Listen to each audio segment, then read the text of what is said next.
My guest of the day is Yaron Barzilay. He's managing director, New Acropolis India, leadership guru, life coach. A lot of captains of the industry come to this school of philosophy. It's in the classical tradition.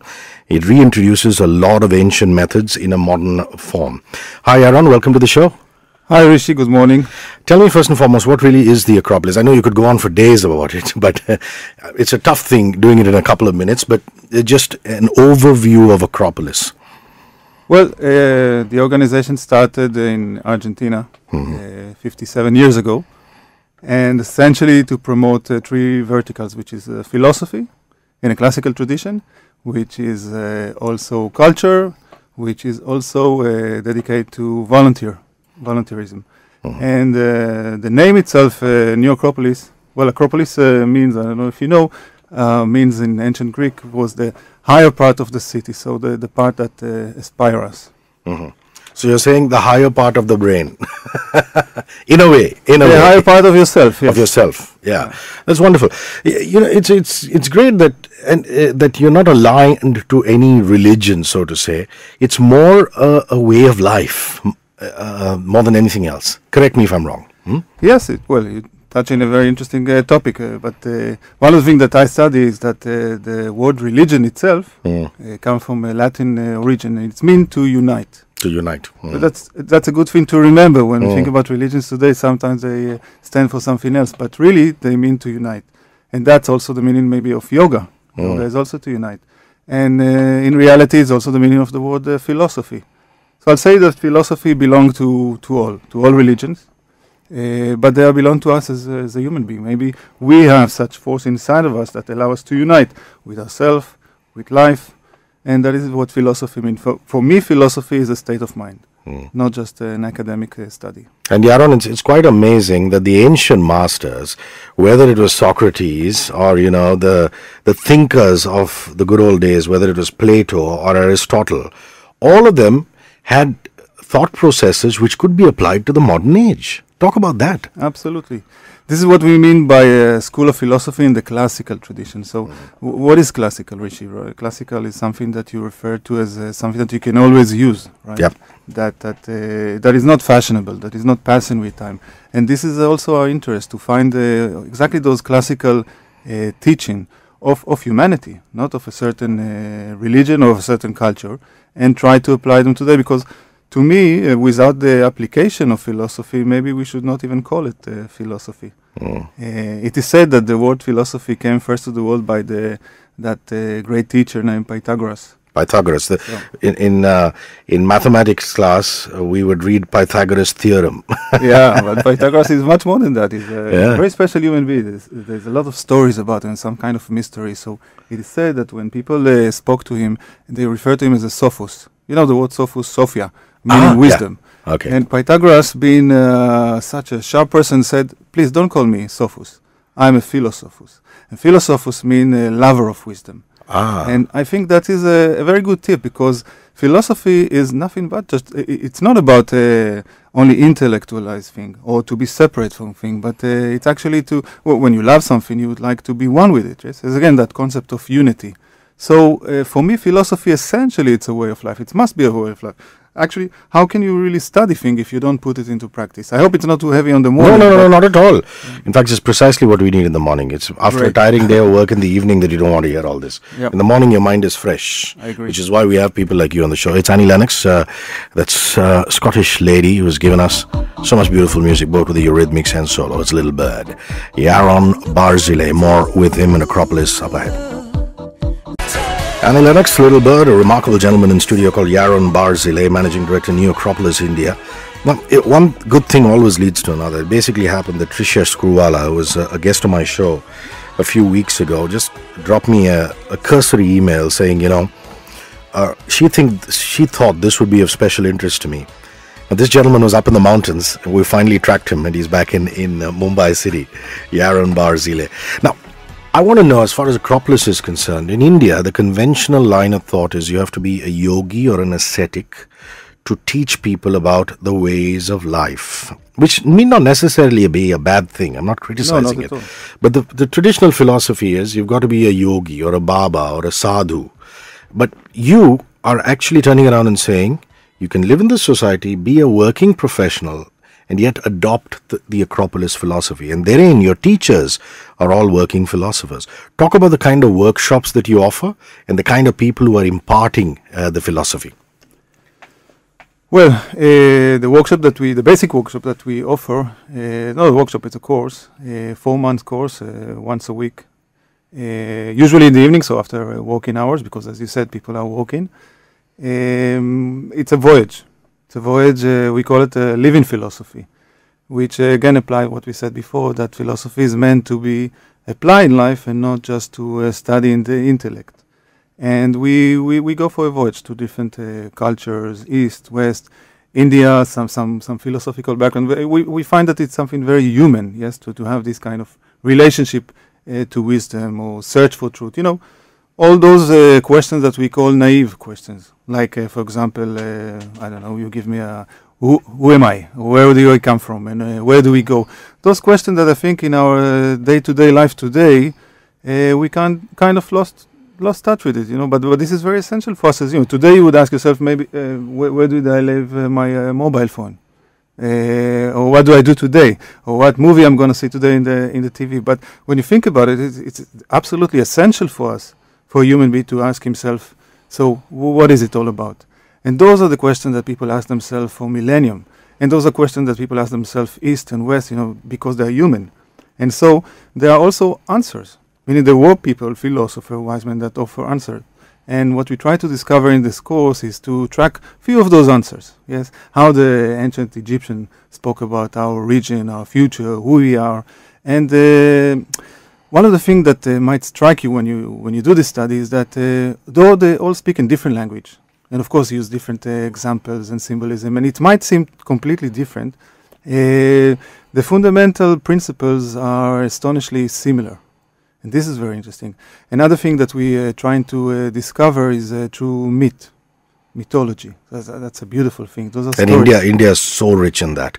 My goodness me, it's an ocean, isn't it? You dive into it and you never come out. It's not just an ocean; it's a treasure. Yeah, it is. And one of the things that I think people are sometimes missing is that the origin of the word myth. It's also very beautiful to study the philosophy of words, either from Sanskrit or from Greek or from Latin, and sometimes to see that the meaning of the same word is completely the opposite the way we use it today. So, for example, mythology, you might understand as a legend, story, something which is not true. But it is true that all mythologies are using something which is unlogical, but in a way to bypass logical. So, if we track the origin of the word mythology, which comes from Greek, we see that they speak of truth.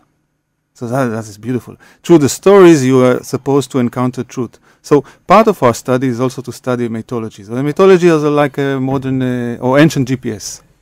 To show us ancient GPS. That's exactly yes, to show us I like that. Who we are, where we're coming from, where we're supposed to go, and it's a story to reveal. And the teachers are all, like you said, working professionals. You know, people from various walks of life who come in and share the Acropolis philosophy. Yeah. Yeah, of course. Because one thing is to say that the Acropolis is completely non-for-profit. So neither myself or any other of the teachers or people involved are making money out of it. And so, unfortunately or fortunately, today you have to work to make a living. Yep. But that is not something that's supposed to bring us down. I mean, philosophy is about life, and work is part of life. So, who said that you can't practice philosophy when you work? Beautiful. We'll hang on to that. Messages and back with Yaron Barzilay. And during these messages, there will be pictures of him up at HRISHIKAY on Twitter. You can follow that handle and you'll see them on the timeline. Nothing is excluded. Good morning, Burgess Bana. Good morning, Vijay Venkatesh. Hi, Avshad Kelawala. Pawan Sharda, good morning. Milton Ribeiro, best of luck for your football game, man, tonight at Kamla Mills. Hi, Trisha. How are you? In conversation with Yaron Barzilay. We're talking New Acropolis, a unique way of living life. This is Good Morning Mumbai, and you're with Hrishi.K. Radio ONE. I want to know your personal journey. I mean, what brings you to India? How did you get into the New Acropolis way of life? All of that. Share that, Yaron. Well, to me, India and Acropolis are completely mixed together. The truth is that for me, India was a kind of a new Acropolis, meaning that's very well put. Yeah, a place of inspiration. Really, maybe it's something to say about the role of India. At least to me, it was like that. When I first thought about India, I was a kid and reading a Kipling book, The Book of the Jungle. And always it was a kind of Mowgli. Mowgli, yes, a place of mystery and place of inspiration. And I knew that when I will be ready to go, that will be my first place. So I came here. That was 20 years ago, and I traveled for 9 months. It was like giving birth to something, searching. I just didn't know how and what to call it. And so did you go to the interiors? Did you travel through the north and then go down south? India is quite big, but yes, I was south and north and center. Travel everywhere. Nice. Yeah. Mm. And this journey here gave me the understanding that I want to study philosophy. And then I tried to study philosophy in university. But my first response or reaction was that it is not exactly what I'm searching, because the university does not offer you a way of life. You're not supposed to change yourself. You're supposed to get a degree. And I seemed that I was searching for something else. That's how I came across with New Acropolis International Organization. The center is in Madrid. And after some time, few years that I study, I established a branch in Jerusalem. A very interesting city, also kind of a spiritual mix of different cultures and religion. And after a few years where it grew and we had few members that could take over, I asked to go to some other place. I didn't say India. I said wherever I can go, wherever there is a need, and India came. And I said, yes, I want to do that. And you have a day job, which is a very interesting day job. What would that be? Well, I'm the managing director of a company called International Diamond Exchange, which is a combination of IT and the diamond industry. So I don't know as much as you know, but Mumbai is, like Surat, is a diamond city. Yep. And it's very interesting, as we spoke before, philosophy is not just in the class, but you bring it also to work. Diamond by itself is an amazing symbolism, yes, of purity, and as much as more pure, it's more valuable, and it's a good symbol also for our life, yes, to be transparent as a diamond. So, remarkably, I think if you live as a philosopher, your life will tend to be philosophers as well, and your work can serve it. And in fact, as we said, the philosophy is about unity, and one of the aspects of it is to make your life as a one thing, not separate them, not to be different at home with your children and your wife, and different at work, and different in your study, but to be one. Wonderful. Arun Narayan, thank you, Hrishi.K, for making a great musical morning. Aikobad, very good morning to the Acropolis man. I like that term, the new Acropolis man. Yeah. Michael Bublé, just haven't met you yet. You've met Yaron Barzilay from New Acropolis, and there's a bit more to go with him. A wonderful conversation here with the gentleman. This is Good Morning Mumbai, and you're with Hrishi.K. Radio ONE. Philosophy and what it means to us, and the ancient masters have said so much. For example, you quoted off the mic Lao Tsu. So I want you to share that with everybody. Talk. Well, Lao Tsu, the Chinese wise man, giving us a short story. Why is it important to study the laws of life, laws of nature, which is for me to do philosophy. And he gave a story of two neighbors. You know, each one has its house in the backyard. Two neighbors is a classic, yes. And one of them decide to put some plant in seeds in his garden, and he go to the shop, and that happened in the fall time. And he buy a seed, let's say, of wheat. And he dig a hole in the ground, and he put the seeds inside, he close it, he put some water, he pray maybe, and he wait.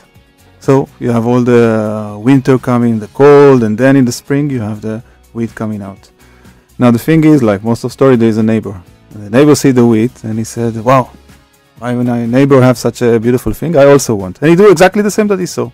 So he goes to the shop, he buy the seeds, he put in the ground exactly the same way that he imitated what he saw.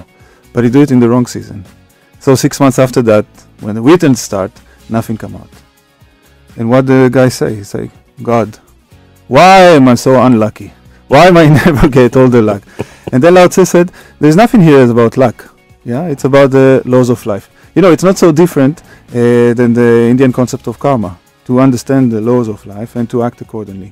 And I think that's maybe the main gift of philosophy. It's also about engaging, understanding what life is all about, how to tune myself, to check always the feedback of what is happening in my life as well.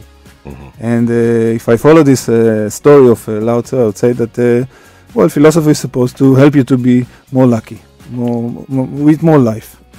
You seem to be a very well-read man. I mean, who would, let's say, I know it's very difficult to do, especially when you spend more than half or practically all your life reading. But who are your personal favorite philosophers that you've picked up and you've read and said, I mean, these gentlemen or these ladies have really influenced my thought process? Who would they be? There are a few. Well, there are teachers from New Acropolis itself, which I consider my teachers.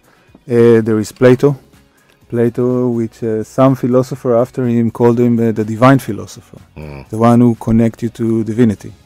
And you might be surprised or not, but one of the books that if I need to go take with me for an island will be definitely the Bhagavad Gita. Wow. Which is, I think, maybe the philosophy book, philosophical book, because it has so much, regardless religion, yes, it's got so much philosophical depth. So Bhagavad Gita is one of them. Others, well, there is a great lady named Madame Blavatsky, which is known to be the founder of Theosophy. I see her as one of the great philosophers as well, and I like to read what she... Yeah, I mean, I've read Plato and I've read the Gita, but Madame Blavatsky, you said, yeah? How do you pronounce the surname? Yeah, Blavatsky, exactly. Lavatsky or SKY. Yeah, I got to do a Google on this. Thanks for the tip. I know what to take with me to an island now. Brian Adams can't stop this thing we started. We're going to say bye-bye to him up ahead. It's 9:55. Yaron Barzilay.